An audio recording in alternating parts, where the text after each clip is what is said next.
आज की हमारी कहानी है परमात्मा प्राप्ति किसे होती है। एक राजा था। वह बहुत समय न्यायप्रिय तथा प्रजा वत्सल एवं धार्मिक स्वभाव का था।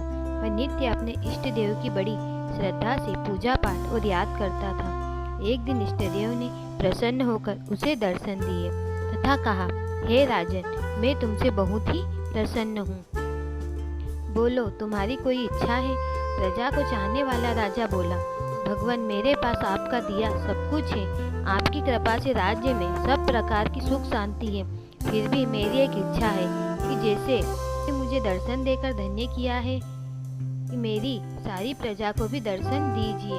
यह तो संभव नहीं है, भगवान ने राजा को समझाया। परंतु प्रजा को चाहने वाला राजा भगवान से जिद करने लगा।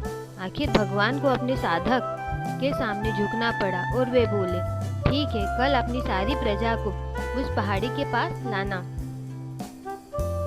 मैं पहाड़ी के ऊपर से दर्शन दूंगा। राजा अत्यंत ही प्रसन्न हुआ और भगवान को धन्यवाद दिया। अगले दिन नगर में ढिंढोरा पिटवा दिया कि कल सभी पहाड़ के नीचे मेरे साथ पहुँचे, वहाँ भगवान आप सबको दर्शन देंगे।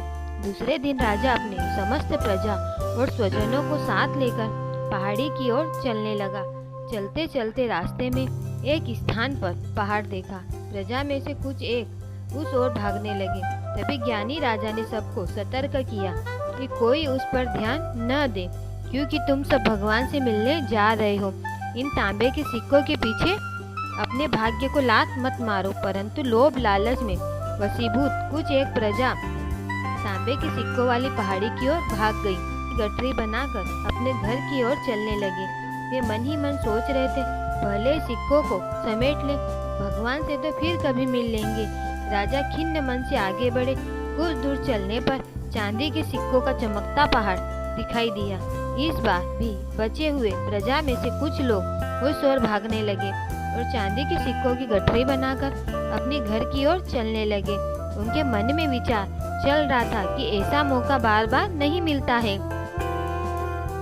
चांदी के इतने सारे सिक्के फिर मिले न मिले, भगवान तो फिर कभी मिल जाएंगे। इसी प्रकार कुछ दूर चलने पर सोने के सिक्कों का पहाड़ नजर आया। अब तो प्रजाजनों में बचे हुए सारे लोग तथा प्रजा के स्वजन भी उस ओर भागने लगे। वे भी दूसरों की तरह सिक्कों की गठरी लाद कर अपने अपने घरों की ओर चल दिए। अब केवल राजा शेष रह गए थे। राजा रानी से कहने लगे, देखो कितने लोभी ये लोग हैं, भगवान से मिलने का महत्व ही नहीं जानते। भगवान के सामने सारी दुनिया की दौलत क्या चीज़ है। सही बात है। रानी ने राजा की बात का समर्थन किया और वह आगे बढ़ने लगे। कुछ दूर चलने पर राजा और रानी ने देखा कि सप्तरंगी आभा बिखरता हुआ हीरो का पहाड़ है। अब तो रानी से भी रहा नहीं गया। हीरो के आकर्षण से वह भी दौड़ पड़ी और हीरो की गठरी बनाने लगी। फिर भी उसका मन नहीं भरा। साड़ी के पल्लू में भी बांधने लगी। वजन के कारण रानी के वस्त्र देह से अलग हो गए, परंतु हीरो का तृष्णा अभी भी नहीं मिटी। यह देख राजा को अत्यंत ही ग्लानि और विरक्ति हुई। बड़े दुखद मन से राजा अकेले ही आगे बढ़ते गए। वहाँ सचमुच भगवान खड़े उसका इंतजार कर रहे थे। राजा को देखते ही भगवान मुस्कुराए और पूछा, कहाँ है तुम्हारी प्रजा और तुम्हारे प्रियजन? मैं तो कब से उनसे मिलने के लिए बेकरारी से उनका इंतजार कर रहा हूँ। राजा ने शर्म और आत्मग्लानि से अपना सर झुका दिया।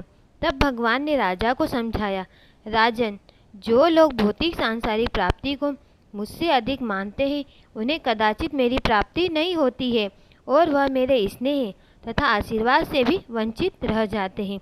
बोध कथा से सार है, जो आत्माएं अपनी मन और बुद्धि से भगवान पर कुर्बान जाते हैं और सर्व संबंधों से प्यार करते हैं, वह भगवान के प्रिय बने रहते हैं। अगर आपको हमारी कहानी पसंद आई हो तो प्लीज़ वीडियो को लाइक एंड चैनल को सब्सक्राइब जरूर करें। धन्यवाद।